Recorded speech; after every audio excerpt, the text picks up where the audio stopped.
امتیاز آپا، میں آپ کے پاس یہ سوال کچھ یوں پیش کروں گی کہ روزمرہ کی زندگی میں عموماً لوگ کن کن معاملات میں دھوکہ و فریب سے کام لیتے ہیں، فرمائیے گا۔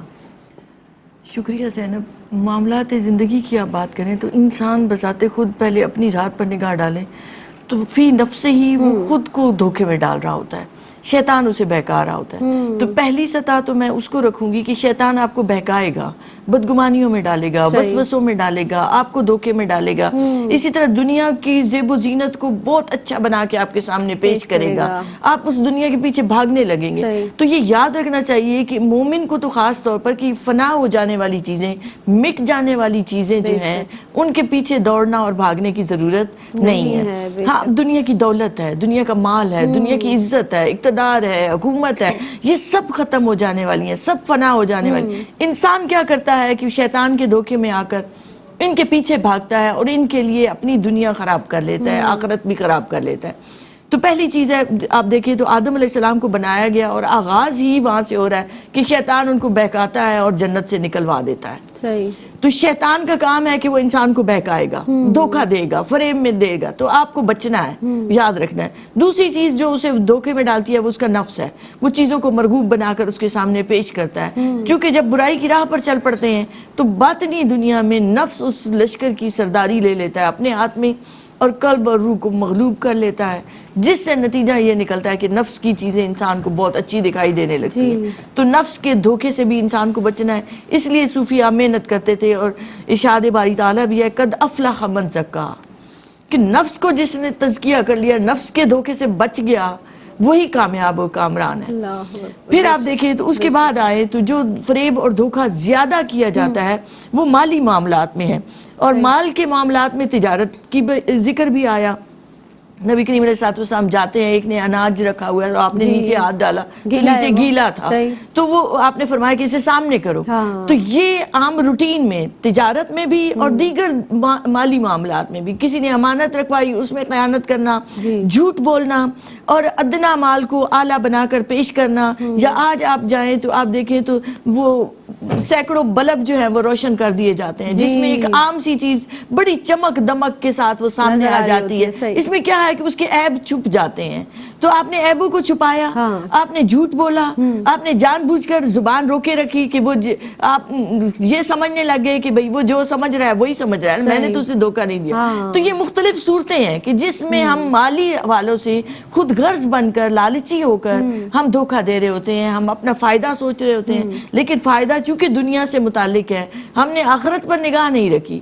تو مالی معاملات میں جتنی بھی صورتیں آتی ہیں، وہ جھوٹ بولتے ہوئے، جھوٹی قسمیں کھاتے ہوئے، جھوٹی گواہیاں دیتے ہوئے ہم مال کو بیچنے کی کوشش کرتے ہیں، یا مالی کسی بھی معاملات میں بے قاعدگیوں سے، بے ضابطگیوں سے کام لیتے ہیں۔ اس میں ناپ تول میں بھی کمی بیشی آتی ہے، ناپ تول میں کمی بیشی کی تو اللہ تو جبکہ حکم دے رہا ہے کہ وَأَوْفُوا الْكَيْلَ وَالْمِيزَانَ بِالْقِسْطِ، کہ مضبوطی سے پکڑو، ناپ تول میں کوئی کمی بیشی نہیں ہونی چاہیے۔ پھر آپ دیکھیے تو اس سے بعد معاملہ آتا ہے شادی کے معاملات، رشتوں کے معاملات، ان میں دھوکہ دیا جاتا ہے۔ ان میں کس طرح سے دھوکہ دیا جاتا ہے؟ مالی اپنی حیثیتوں کو چھپایا جاتا ہے، غریب ہے تو امیر بنا کر خود کو پیش کر رہے ہوں گے، نمود و نمائش سے کام لیں گے، جان بوجھ کر پرتکلف اور پرتعیش اپنے آپ کو دکھائیں گے، یہ بھی ایک طرح سے فریب دے رہے ہیں آپ دوسروں کو۔ یا دوسری صورت یہ ہے کہ آپ مالی اپنی حیثیت کو چھپاتے ہیں، تنخواہوں کو چھپایا جاتا ہے، اپنی مالی حیثیت کو چھپایا جاتا ہے، پھر عمر کو چھپایا جاتا ہے، عیبوں کو چھپایا جاتا ہے رشتہ کرتے ہوئے، اور نتیجہ یہ نکلتا ہے کہ بعد کی زندگی جو ہے وہ اجیرن ہو جاتی ہے۔ آپ نے وقت پر اگر چیزیں وضاحت سے ایک دوسرے کو بتا دی ہوتی، خاندان چھپائے جاتے ہیں، نسب چھپائے جاتے ہیں، تو آپ جو ہیں آپ ویسا ہی اپنے آپ کو پیش کریں، ایمانداری کے ساتھ آپ اپنے نئے خاندان کی بنیاد رکھنے جا رہے ہیں، تو اس میں فریب اور دھوکے سے کام نہیں لینا چاہیے۔ اس سے آگے بڑھے تو دوست احباب، دوست احباب، ابھی ہم نے بات بھی کی تھی کہ شیطان کو خذولہ کیوں کہا گیا، کہ جب وقت پڑے تو دھوکہ دے جاتا ہے۔ اسی طرح بعض ایسے دوست احباب ہوتے ہیں جو آپ کے ساتھ چل رہے ہوتے ہیں،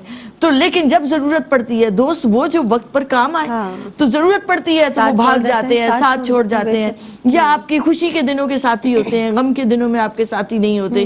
تو جب بھی ایسی ضرورت پڑتی ہے تو وہ آپ کے ساتھ نہیں کھڑے ہوتے. تو یہ بھی ایسے دوست احباب بھی دھوکہ دینے کی مختلف صورتیں ہیں. اس سے اور آگے بڑھیں تو آرگنائزیشنز ہیں, بعض آرگنائزیشن ایک دوسرے کے ساتھ کانٹیکٹس کرتی ہیں اور ان میں دھوکہ دے دیتی ہیں, کچھ ایسی شکیں ڈال دیتی ہیں کہ جن کو دوسرے کو سمجھ نہیں آ رہی. پھر آپ دیکھیں تو وکیل بعض ایسے کرتے ہیں کہ جو دھوکہ دے دیتے ہیں اور دوسرے کو خبر نہیں ہوتی. آرگنائزیشنز کو اس سے بھی بڑی سطح پر چلے جائیں تو اقوام دھوکہ دیتی ہیں ایک دوسرے کو, ملک ایک دوسرے سے ایگریمنٹس کرتے ہیں مگر وہ وقت پر پھر جاتے ہیں, یا ان میں کچھ ایسی ڈال دیتے ہیں شکیں جن سے دوسرے کو فریب دے رہے ہوتے ہیں اور مکر سے کام لے رہے ہوتے ہیں مختلف ہیلوں سے. تو یہ ساری چیزیں ہوتی دنیا کی خاطر ہیں, ان میں کہیں بھی آخرت نہیں سنواری جا سکتی. تو ان سارے معاملات کو ایک مومن کو سمجھنا ہے اور ان سے بچنا ہے. میری پسندیدہ ایئر لائن پی آئی اے ہے اور پی آئی اے ہر ٹکٹ کے ساتھ آپ کو موقع دے رہا ہے گولڈ سیونگ کا.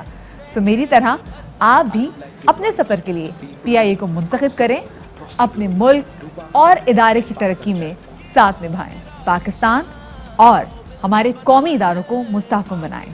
آؤ مل کر بنائیں Pakistan. Fly with PIA and save gold. Register now. Scan QR code and register yourself to get gold and loyalty benefits. Powered by ARY Sahulat Wallet.